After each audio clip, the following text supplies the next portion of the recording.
Welcome back to NTV News First Edition. Well, students in this province have experienced a wide variety of educational experiences this year.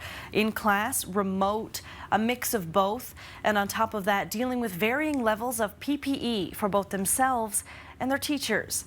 In this week's segment of Get Psyched with Dr. Janine, we'll discuss how this is impacting our students. Thank you so much for joining us, Dr. Janine. So thrilled to be back in studio. It's so nice to have you. I mean, we're not really next to each other, but at least I feel your presence. Well, and I'm feeling, I think, in some ways like some of the students. Some are excited, some are not so excited. It's going to be an interesting couple of weeks. For sure. I mean, we've seen a lot of different styles this year. I mean, is there one model that works best? Not at all. And that's one of the fascinating things that we've learned this year. And I'm hoping a lot of students and parents are able to self-reflect on, are their students' learning needs? Some kids thrived with the at-home learning where they could get up, they could move around, they didn't have to be focused on sitting in one place. They could do work at their own pace and then kind of rejoin for that brief period of class.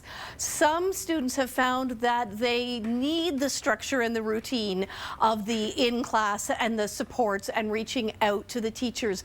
We've seen some previously really shy, reluctant students thrive online because they're far more comfortable in that environment or by sending emails to the teachers.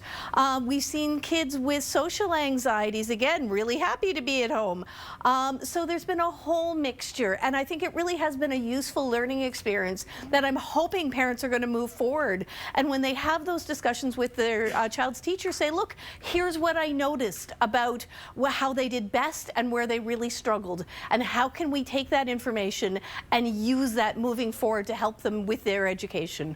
That's such a great point. And what are some of the worries that you're hearing from parents and students as they prepare to return next week? Well, there's the big concerns about safety. There's concerns about social. That's probably one of the biggest ones I'm hearing. So for some kids, it's going to be great. They're back with their peers, even if it's only halftime. There's a lot of worries about what if my best friend isn't on the same schedule as I am. That's a big worry. We have lots of the elementary kids who just barely went back before they had that Easter break. Again, they're worried socially. A lot of the older kids have that fear of missing out. What's been happening socially when I haven't been seeing people every day? Those are big concerns. On the milder end of things, guess what? Teenagers are going to have to get up and actually get dressed and get on a bus or get in the car, eat some breakfast. Parents have to have them up and dressed. That's going to be a bit of an adjustment as well. So, you know, there are some serious worries for sure, and again, as always, I'm a broken record here, but reach out to your child's teacher, reach out to the guidance counselors in the school. Supports are there to help everybody get through this transition.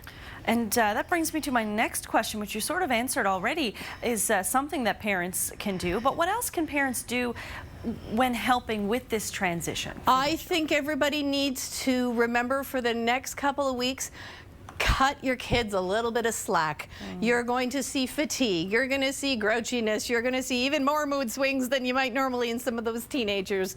I anticipate a lot of bad bellies and some school avoidance. If that's something that your child struggled with in the past, I fully expect that that's going to ramp up again for the next few weeks. So again, a combination of some patience, but also being proactive. Don't let that school avoidance slippery slope get into place. And then plan for some fun stuff. Remember that, you know, help them plan some play dates if perhaps their best friend isn't in the cohort that they're alternating school with. Help them out that way and just plan for some fun stuff.